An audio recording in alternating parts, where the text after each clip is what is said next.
So this is the thing I was going to say that I didn't really want to share on radio, but I'm going to share. From the age of 1, I have lived with prolific 24/7 intrusive thoughts. So these aren't just horrible images telling me to die, but they are also just constant thoughts that I cannot switch off. But the only time they might die down is when I'm working and making art and doing something, activism, social justice, working with people, identifying their barriers and reducing them.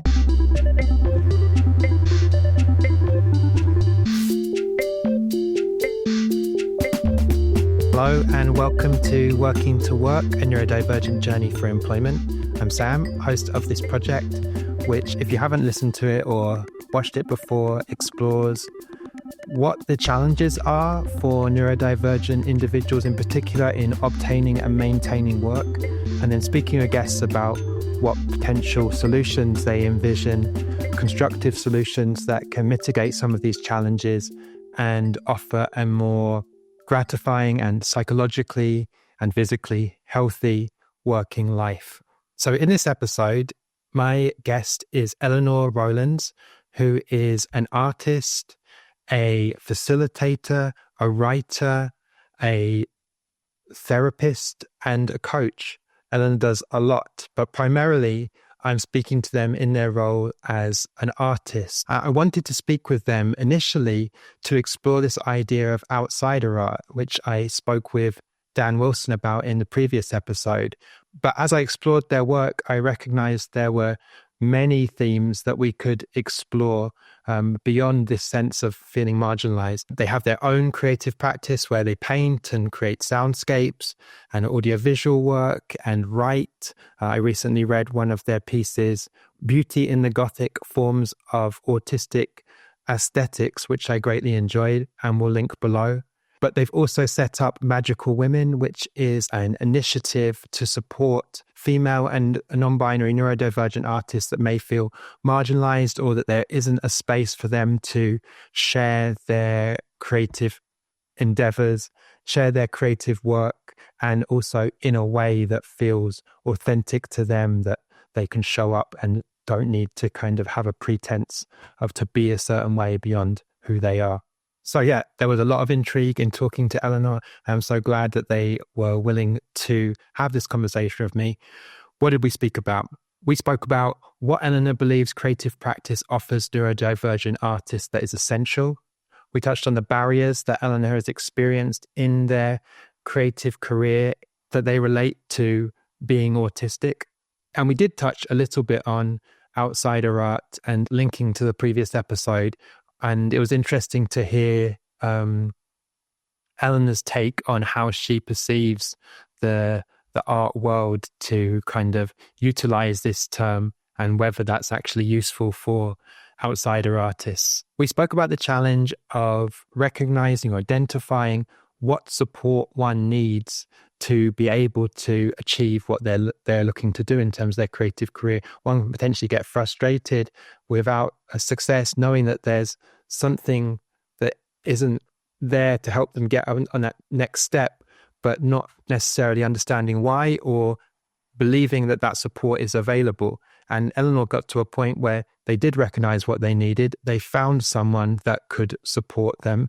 And we speak about what that looks like in practice, how that relationship works and why it helps. We spoke about the creation and evolution of Magical Women, which is the organization I mentioned before.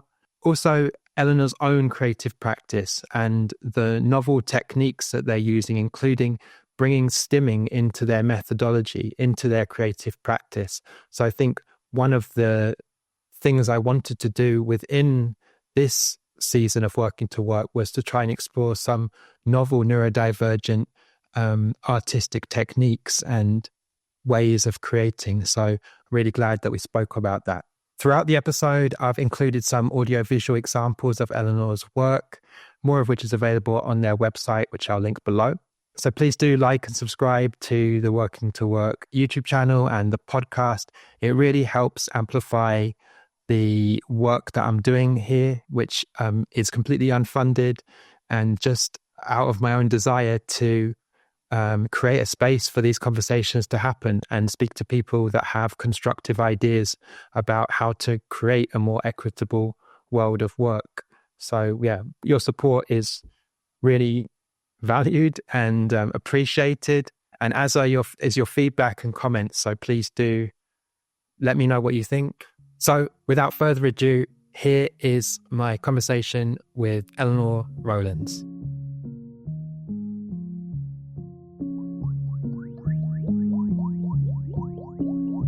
Elinor, thank you so much for taking the time to speak with me. I really appreciate it. I want to start by talking about the benefit of creative endeavours for neurodivergent people. In your piece, academic piece, Beauty in the Gothic Forms of Autistic Aesthetics, you speak to how a kind of creative practice can be a real form of survival for neurodivergent artists. How so, and what do you feel neurodivergent creatives would lack in their life were they not to have the option or the kind of ability to create? I mean, the short answer, what would be at stake would be everything. So it's the core of our being. I would argue that art is never a hobby. It's our language and our identity. And art is a calling. And the way people are called to become a priest or become a nun, I think art is a calling, and it grounds us in a world of ableism, and I would say hate as well.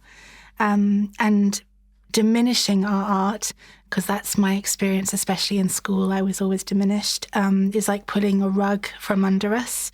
And so without it, we lose our ability to process trauma, find meaning, maintain our sense of self. And the stakes are our emotional stability, our identity, and our ability to research, remain curious, and explore, which I think are the fundamental aspects of autistic ADHD beings. When I say autistic ADHD, I'm not saying dyslexic and all the other neurodivergent traits, are lesser. I'm just saying that I believe autism is a cultural identity and language. And I know that can be argued against by some, but it's kind of affirmed in my practice and my research. So I feel that in the face of systemic ableism, art really allows us to be seen with agency. And I feel that I'm only ever actually seen or heard, maybe as a human being in my art practice. So when someone is listening to one of my soundscapes or seeing my painting, then I'm respected. But when I'm not, when I'm met as just someone for a job interview or something, I'm never respected, or the respect is diminished because of my autistic traits and my faux pas in not being neuronormative. And I think I meet a lot of women in education, sadly, who I've come up against a lot on different courses because they just don't like my body human form. I mean, we'll go into detail about why I set up Magical Women, but these are autistic women artists who art is their calling, their life force, their soul. But when they're trying to get into the art world, trying to make art in education, they're taking everything so literally. Everything is so sort of blended into their being, and they're being failed all the time, or they're being told that their language is too flowery, too rich. Everything is always picked at until there's nothing left. And so I've met so many incredibly prolific women artists who are just making in the bottom of their garden, and no one ever sees their work. But if we go through time, actually all the famous women artists or non-famous artists who were not famous at the time, but became famous after death, like Sylvia Plath herself, she didn't even like make it when she was alive, but she did when in death. But even beyond that, painters. Just conscious of those that like might not be as familiar with this terminology, can you explain what you mean by ableism? How would you define that in the context of neurodivergent autistic people? Yeah, so I don't know what it is I'm doing, but whatever it is I'm doing is freaking them out. And it's freaking them out so much that they have to exclude me. They have to get rid of me. They have to stamp on me, or they have to abuse me to my face, or they have to blame me. I'm saying I'm putting myself in there, but it's like not just me. It's loads of, my neurodivergent clients, my students, my collaborators. Some of us get infantilized, treated like children. Some of us get challenged all the time. Some of us get failed all the time. Some of us get ignored. I approached a gallery once that they're really big on outsider art. That's how they've made their up there. And she looked at my art and she said, do your homework next time. And she's on lots of disability arts registries as being a mentor with disabled artists. What does that mean? Do your homework more? It had taken me 3.5 years to pluck up the courage to send my portfolio to her. And I think that's the thing. It's like we are doing our homework. Like we're looking and we're seeing that you're, presenting outsider artists. And then one of my collaborators said, but Elinor, maybe they can't exploit you. Maybe outsider art, when it's famous and popular, is because it's an exploitative thing. I don't know. So I'd like to talk a little bit about your kind of practice and your journey as an artist. You've built a career as an artist. You're now supporting other people in different ways in terms of your initiative, Magical Women, which we'll get to. And then also you have clients that I think you work with. Coaching, mentoring and art psychotherapy. But from my understanding and what you've just shared, there's been barriers for you in securing work and having it recognised. You touched a bit on this, but what do you perceive the barriers to having a kind of more gratifying kind of career path with less challenges? Yeah, I think an introduction to curators. A lot of organisations, they might take a neurodivergent disabled artist and might platform them, but then put a painting in a big shiny building.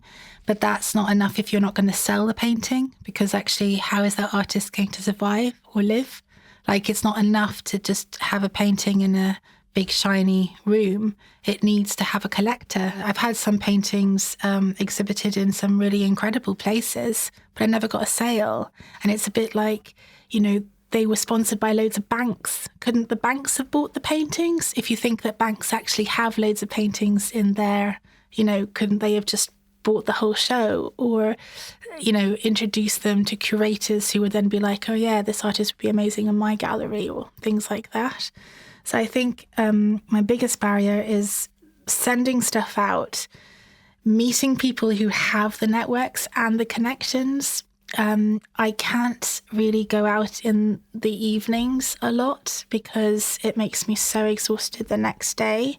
So, all the art shows in the evenings, they're always in the evening, like usually 7 till 10. And it's kind of harder to kind of go out and meet people in that sort of sense, also because I've got a child. Is there an aspect, I'm curious, I don't want to be presumptuous or prescriptive, but where, like, what I perceive part of the challenge of gaining opportunities is that they are networking and a kind of being able to like ingratiate yourself with people that can offer those opportunities at kind of events like openings is a part of moving ahead in your career. Like, has that been a challenge at all in terms of like interpersonal relationship building? I'm really chatty and I'm very verbal, but I still think I missed loads of social cues. And so it was a bit like when I approached that woman who runs that gallery for outsider artists, and she told me to go do my homework. It's a bit like, I remember, this is way before I went into arts. I was trying to get film and play scripts made, and I went to loads of producer meetups and trying to, get it all made there. And I used to come home with like loads of business cards, which I put in a tin, and I think that's it. It's conversation, communication. It's sequences. And I cannot process sequences. There are gaps, and I don't know what it is I'm asking. I'm just like, can you just come to my studio and look at all my paintings? It's like, it's sort of how, it's like, it's that one step in that we just can't do. We can't get it. I don't know how to explain. It's like a blank slate. If you were to design like a kind of systemic structure where that would feel better, you think, for yourself and potentially other neurodivergent artists that you work with, how, in terms of building those relationships, what do you think that would be? I have the answer. Half therapeutic and half practical mentorship. I think that in a perfect world, all autistic neurodivergent people who struggle need someone who, when things make them spiral, go into meltdown, go into sensory overload, go into overwhelm, they have someone that they can share it in a kind of therapeutic aspect. But then they also need someone who's quite practical, who can like problem solve and think like, oh, I know a really great indie record label, I'm going to signpost you to them, or I'll bring you to them and do the introduction to them. But they need the person to not just signpost, I suppose, but actually do the first email or come with you to the meeting to kind of do it. I mean, I'm amazing in burnout. I when people go burnout, and I'm like, yeah, I know, but like, actually, in burnout, if I see an opportunity and I apply to it, I get the interview. At the interview, I flunk it because it was in that sort of moment of extreme creativity and, I don't know, everything. And I was self-soothing myself and writing away, and I had the idea and everything. But then in the job interview, I'm just like, I don't know what I said. What happened? What are they asking me? And that happened actually at the British Council. It was an opportunity to go to Brazil. And I'd written this amazing application. I sent it off, and they couldn't stop raving about it in the interview. And I was there like, and that's where I should have had, but I didn't at the time because I didn't know what I needed. I needed someone sitting right next to me with some notes in front of me, grounding me and doing the in-between small talk and the prompts. And now I always have someone with me in every interview.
Not to discount like the challenges you've experienced, but I feel you've been successful in obtaining opportunities and funding. What strategies have worked ways for you to be able to kind of communicate what you want to do, and that the other person to understand and be receptive to that, and kind of afford you the opportunities to work?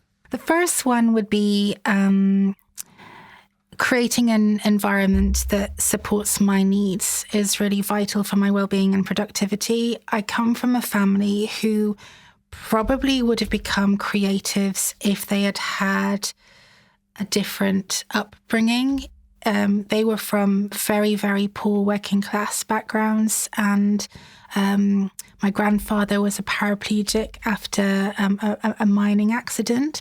And interestingly enough, he only survived because of his very strong diaphragm, his stomach muscles from Welsh male choir singing. I really strongly believe that my grandmother was autistic ADHD. Because she was locked up for a year in an asylum and given electric convulsive therapy when my mum was 10 and my mum was 9 and her sister was 10, because she was grieving too wrong. Like, it was too wrong for her father. She was very, very close to her father. So my mum grew up in with arguably two disabled parents and fiercely didn't want to be disabled, wanted to be as independent as possible. And I think that's another thing I wanted to kind of raise, is that my great-great-great-grandmother was the landlady of the only pub in the highest village in Wales, and all the women worked. And I think we have these concepts of women in working class households don't work, but that's just not true. So I think in my art practice, I'm following the neurodivergence in my family. And I want to say one other thing, and then I'll go back to your question, I promise. The only reason why we have social security is because of disabled people who lost limbs in the mills in Manchester and Birmingham, and those who were in mining accidents in Wales, so around the UK. They took to the streets and they fought and fought and fought for a social security system. And that's the art that I'm making. I'm kind of showing the kind of the ancient neurodivergence disability fight, and I think that we live in a system that oppresses all of that silences all that we don't know. We don't know why we have the NHS. Do you think then of your practice as like part activism? Absolutely. Yeah. Yeah, but very quietly and through magic, through... my supervisor's given me this word numinous, which Carl Jung loved. It's spirituality and magic, but without religion. So this is the thing I was going to say that I didn't really want to share on radio, but I'm going to share. From the age of 1, I have lived with prolific 24/7 intrusive thoughts.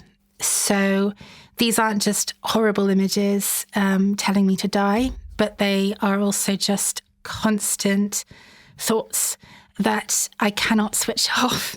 But the only time they might die down is when I'm working and making art and doing something. And as you said, activism, social justice, working with people, identifying their barriers and reducing them. But because of that, every time I would be in physical jobs, in physical spaces around lots of people, I would always be going on sick leave. I'd always leave them in the end because I couldn't manage it, because the intrusive thoughts or the thoughts would just be on white noise level. So I work from home now. I did the leap of faith, if you like. I jumped into self-employment. I set up private practice, and I was on a residency, and I was doing something with, I think we had one session with the fundraiser guy, and we got on so well, we clicked so well. I said, would you work for me? Like, he works for big organizations and he gets millions and millions of pounds for them. And I was like, on funding applications, basically, like, I don't know how to do it and I don't really have someone. And I was just wondering if you would just do all of them, any opportunity I applied to, would you just help? And he was like, yes. Amazing. And he became project manager. He's now project manager of one of my second projects. And he did what we did and what you said a bit back. he'll be in a meeting with me and he might not say anything. He's just there, kind of body doubling, but taking notes. And then afterwards he goes, Elinor, why don't you do this, this, and this first? And I'm like, oh yeah, like it makes sense. But I hadn't thought about that. I'd gone from 1 to 5. And then he's like the second, third, fourth step. And then he's like, okay, I'll do 2, 3. You do 1. Send me 1. I'll do 2, 3. Then you can do 4. But edit, he always does the templates. So he does all the starting. Or if I say to him, oh, I think I can do this by myself. And then there have been like 3 weeks where I'm like, I can't do it by myself. I'm sorry. And then he's like, oh yeah, it's okay. Just pass it over what you've done so far. So I literally will send mess, chaos. And he'll send it all back to me in a templated form. And I'll be like, oh, and then I'll edit into it, send it back to him. And then he'll just cut the words and send it off. 2 quick questions. Actually, but before I say that, I just want to share that, I really resonate with what you're saying about a kind of intrusive thoughts and kind of a kind of eternal monologue in one's head. And that when I'm making music, this is a time actually, there's unhealthy ways, I think, that I've utilised to turn that off, to just try and disassociate. Yeah. And then the healthy way is creative output. So part of like the pleasure of that is being able to kind of express oneself and feel seen, if even by listening to your own work or seeing your own work. But another is just being able to get into like a calm, peaceful state of just flow. Absolutely. And with just being immersed in the work.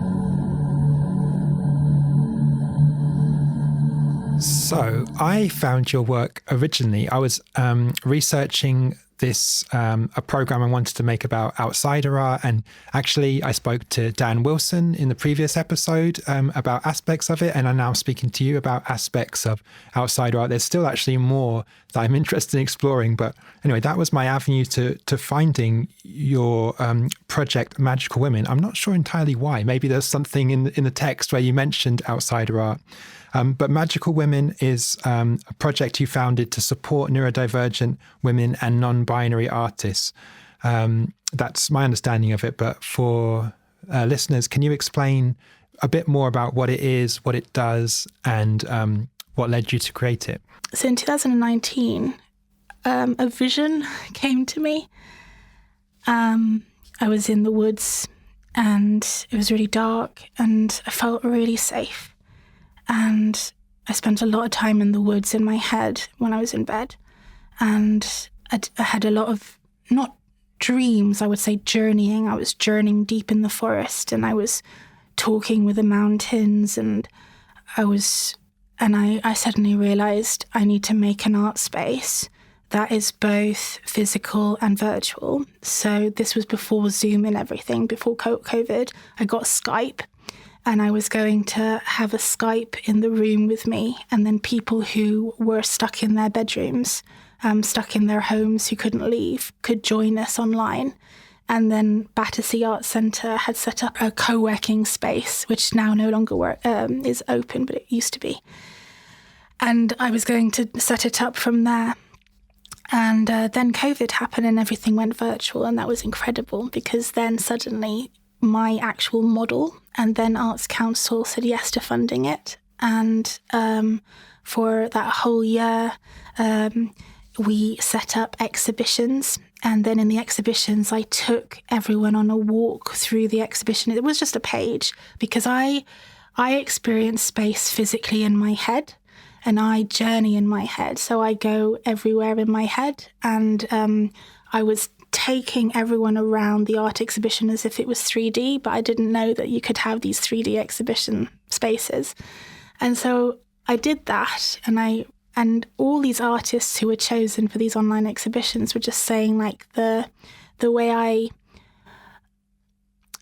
pay attention to their work and offer the work space to breathe on the web page and share my expressions. I was basically a curator, I think. And the other thing was writing as well. So I curated a journal called Rage and Persist.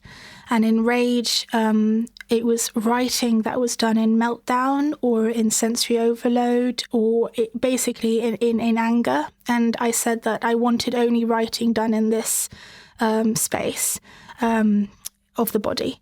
And then Persist was more after burnout and getting back up and brushing ourselves down and persisting. Then I also held online art studios and Magical Journeys, which was an evening in the dark kind of workshop where I played music and soundscapes and everyone painted to it. But the way we looked at each other's art and looked at the symbols, and it was not like art crits that just destroy you. It was all about the power in the work. So do you think of it as a kind of collective then, effectively, that you're kind of leading? How does it work in a practical sense if there were an artist, for example, listening, presuming you only support neurodivergent, autistic women and non-binary folks, so someone that fit that identity, and they're listening and think what you're saying really resonates, but how does it work in practice? How can I get involved? Absolutely. So it's actually on pause at the minute because I'm doing my PhD and I'm in my third year and I'm absolutely at capacity. So everything is on pause. And when you have funding, it's only for 1 or 2 years and then suddenly it stops and then you kind of got somewhere and then you have to start at the beginning or like people forget about you. But I think it was through the word art project.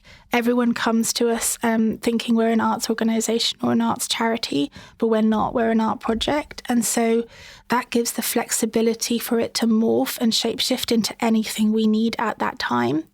I actually had a call out for producing a music album, but then everyone was approaching us as if we were an indie label and they wanted like all these rights and all these contracts. And I was like, okay, maybe this is not the right time for it now. And what did you want to do in that instance? What were you proposing? We were proposing just an album for people who had a song, who just couldn't get it out there, that had brain freeze or imposter syndrome or just were like, I don't know what to do with it. And then my access support, Valeria, who's a professional musician and an incredible singer, and I put a lot of her music on my social media posts, she was going to produce it and master it, but she was also going to add little hints of maybe touches to it if someone who just had it in their bedroom were going to send us a thing. But a lot of people who contacted us were actually already quite further ahead, but there were like 3 or 4 in their bedrooms. So the 3 or 4 in their bedrooms, we've just said, hold it for now and we'll be back. And I think I might have to go for some funding so that we can do it in a bit of a better way. But the idea was literally grassroots to just DistroKid it and stuff. But I know nothing, you see. I just was sensing we did these Christmas covens that we did for 3 years, and at these Christmas covens it's basically just a circle of people who might share a song that they've made but like on their guitar but have not shared out to anyone, or a poem or things. And we had so many different types of people from all over the world show up who just did not have a space to share their practice.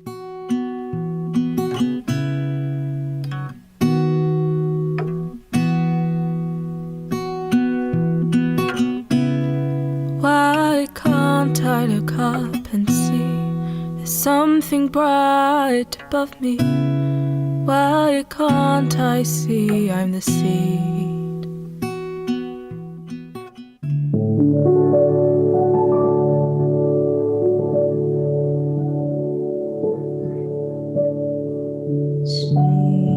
Speaking slowly,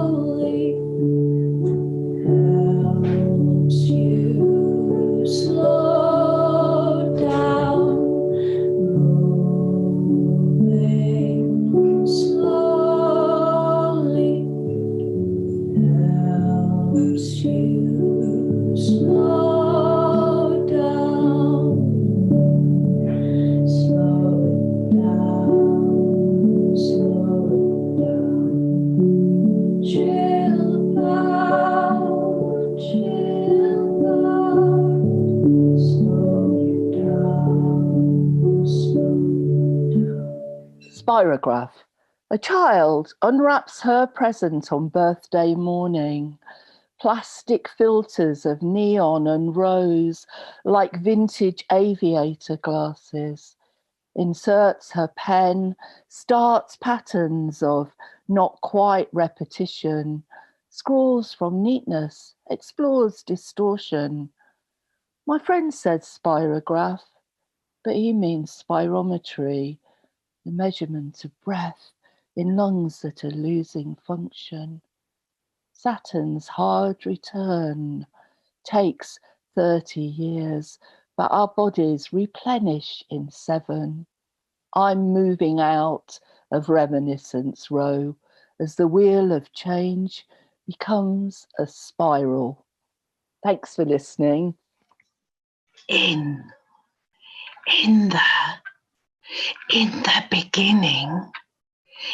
the beginning was, in the beginning was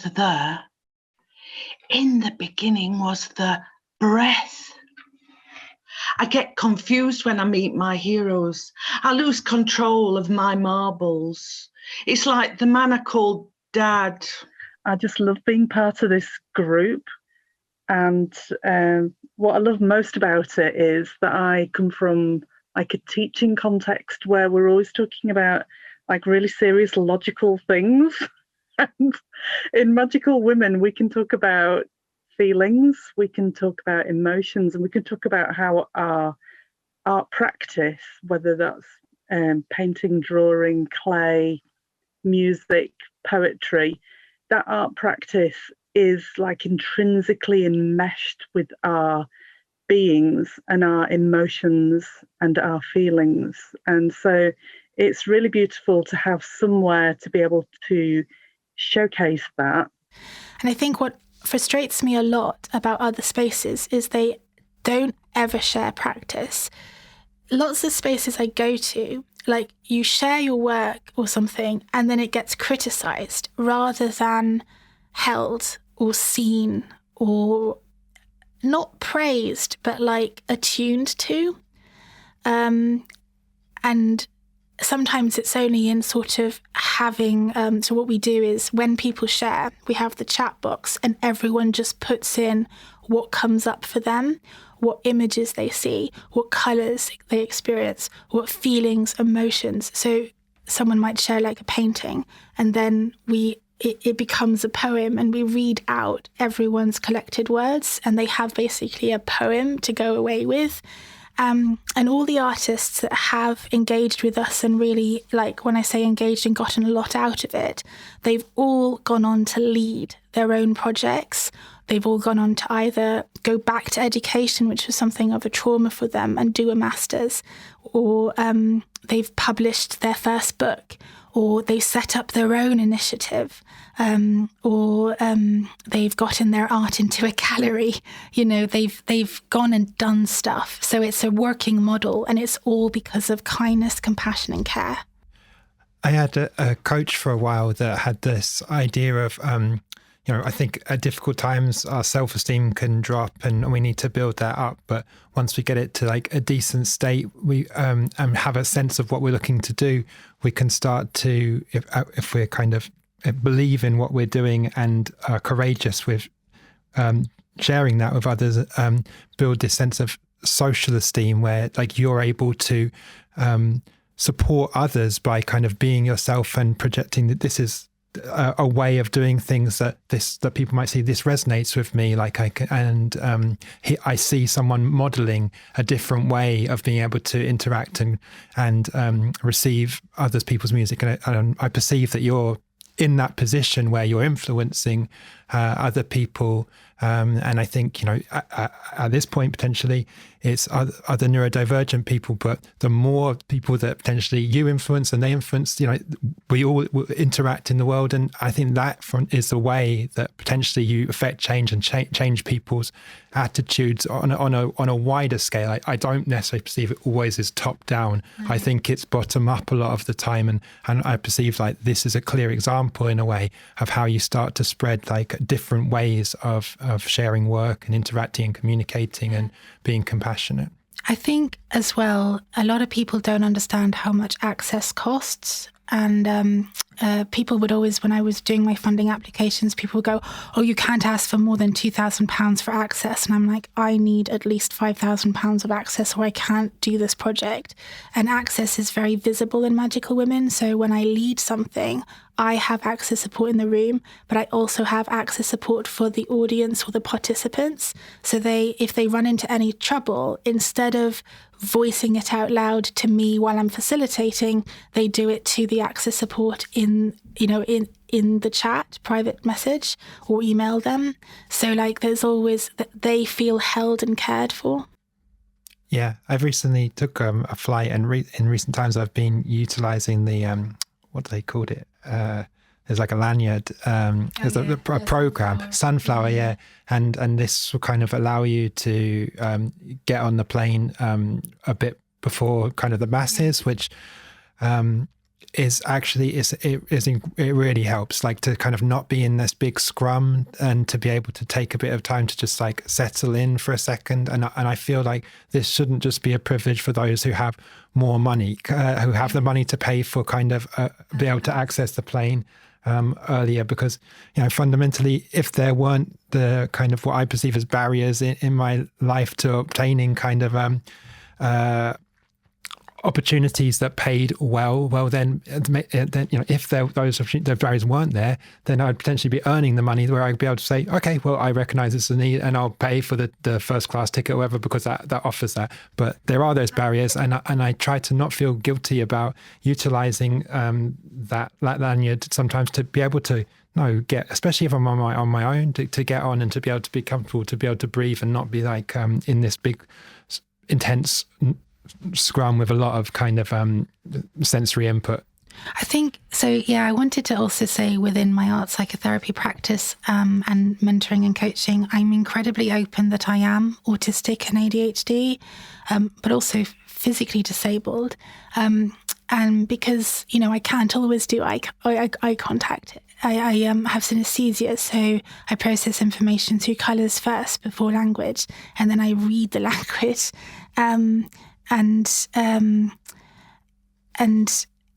it gives affirmations to all people who come to me that I am neurodivergent. But also, when you've met one neurodivergent person, you've met one neurodivergent person. There are horrible neurodivergent people out there. There are nice neurodivergent people out there. There are people you will click with or not. So I always say to my clients, if we don't click or if it's not a good fit, find someone else. You have to fit with your therapist. And a lot of clients are unmasking with me, and at the same time I'm unmasking. So actually, not just trauma is coming up, but empowerment, where I'm a bit like, oh yeah, that's why I've never felt like a woman. Oh, okay, I get it now. I never quite always understood the binary of gender. I mean, that's why nature is so huge in Magical Women, because it's allowing you to be human differently with landscape, collaborating with nature, and we can learn a lot from collaborating with nature and listening to nature. So Magical Women's not perfect, and I'm not perfect. And, I just have noticed that Magical Women is about unmasking. And what does that mean? It means if I have a meltdown, I might openly have one.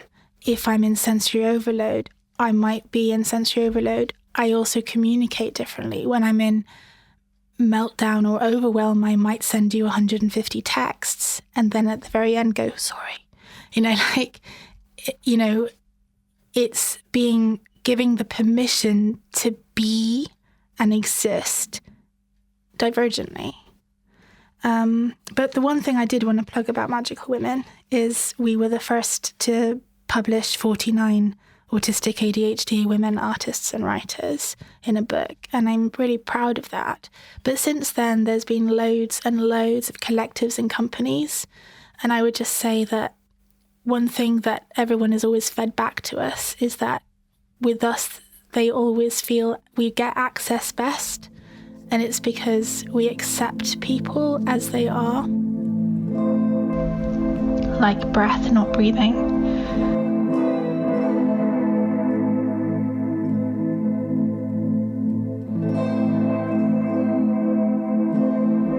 did you close the door to, like a kiss to an invisible soulmate, breathed in from the ocean, spread out over dusky, starry, grey mist and sky. The way she held your hand that night and it melted in you, and you'd met a friend who knew your soul. His eyes burning into yours as he clutches at fine details you hide amongst your brittle stories. Bright, bright furnace, I'm untangling you from my dark edges. Feeling stronger, mindfully, but a body roaring in woe. A slowing mind so you can't unpick details quickly enough for others who stir in impatience at you. Like a fisherman who forgot his net, you gaze at them flowing free in a jeweled sea. And you can do nothing but take home the breath that washes in so shallow at your throat. You cry with a specialist today, and his smile is softer than the softest velvet you own. And you too notice his velvet and smile in recognition of purple. Magic, dreams and mystery, for life still is one really, and there is magic everywhere. Because Dr. Miracles has stopped working, I now have troubled hair so thick and knots they grind to a pillow that rests me as I groggily breathe, preparing for. And everything that is running, skimming surfaces like the pebbles you throw, they skim in rhythm with your joints that creak miserably in remembrance that you have let your body go as you looked after another part of you. You knew the risks and took it because beauty comes and goes but kindness stays, rooted into some that is beautiful.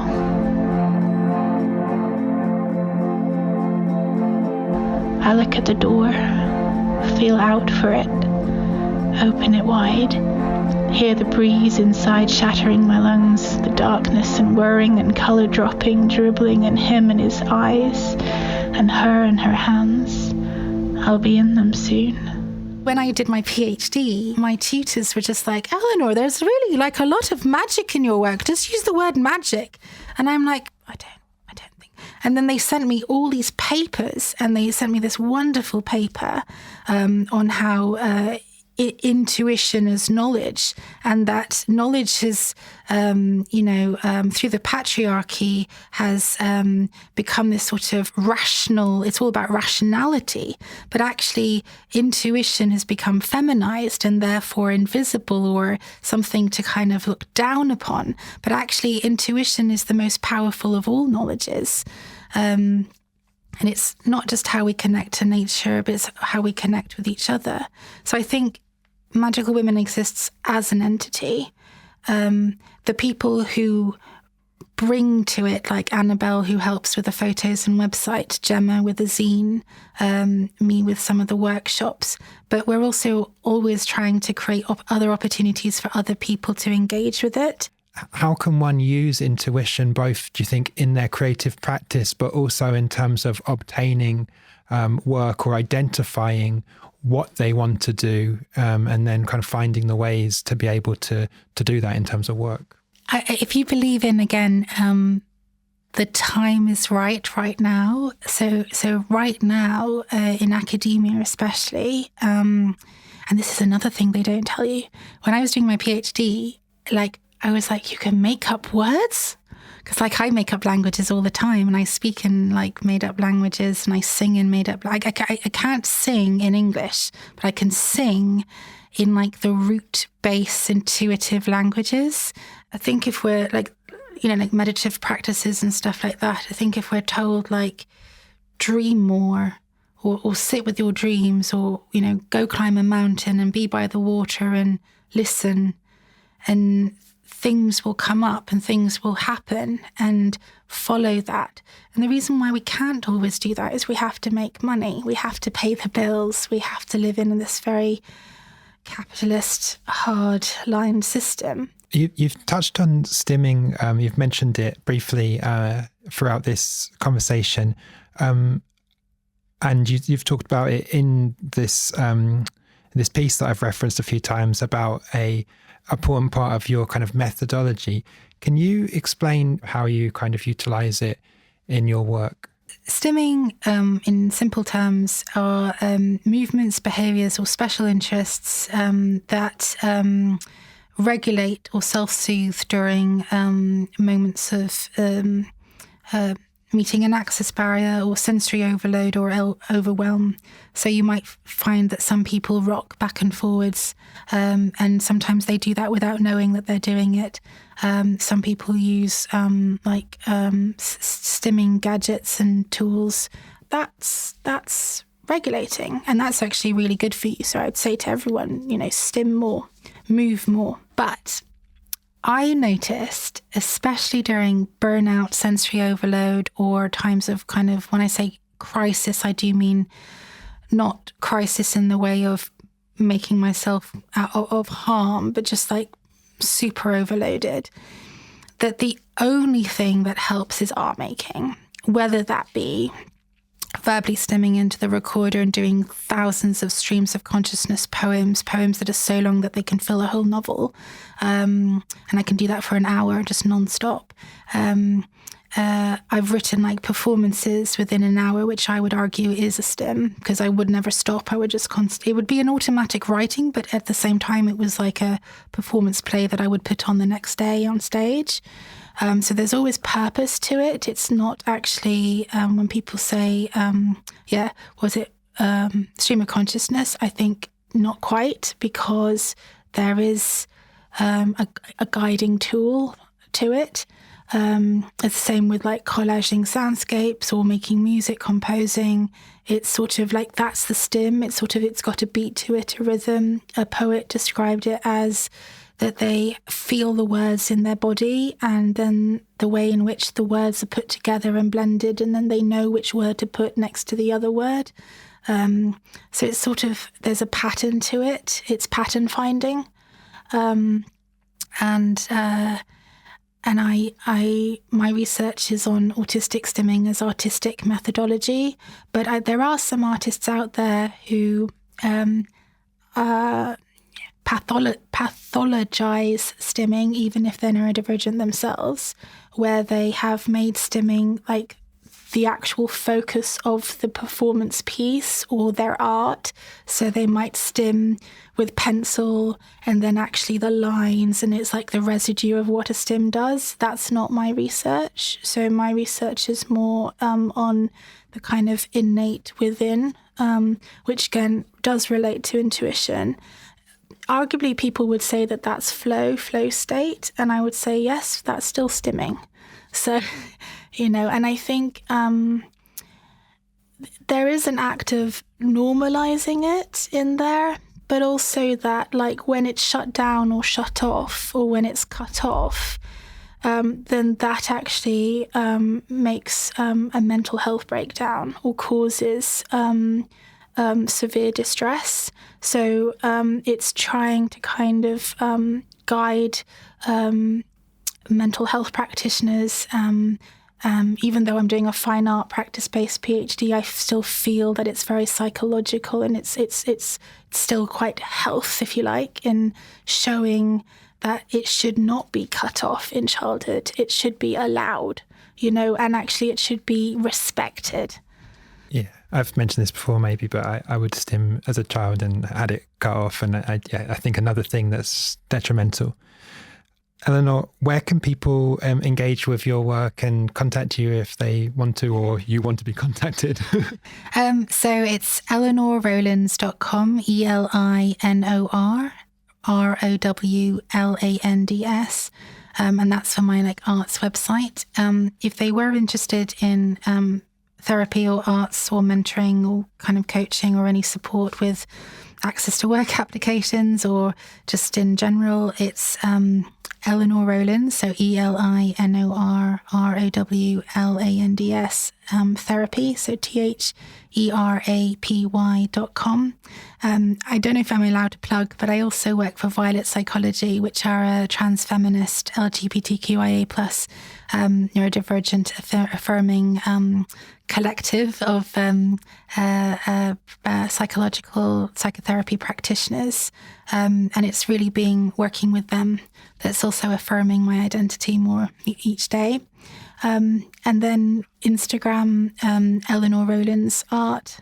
I've spelled my name out already, but yeah, it would be lovely to hear from anyone. I'll put it on the screen as well. Okay, thank you. All right, thank you so much. Thank you so much.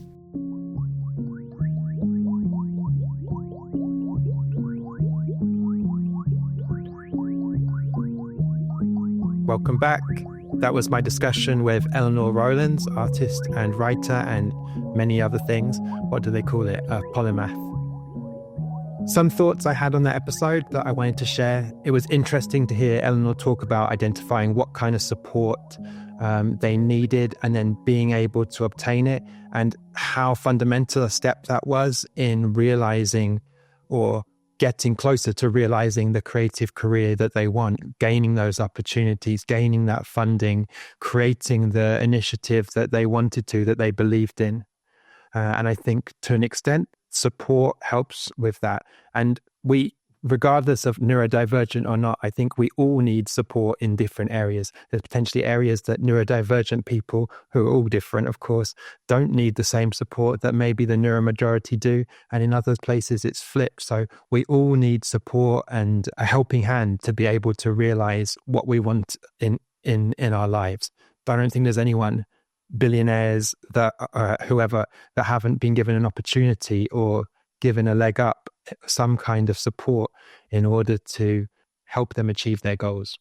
I thought the different ways that Ellen described being received by others, be it through their work, their creative work, their paintings, for example, which was positive, and then in person, which was a less positive experience, the way they described it.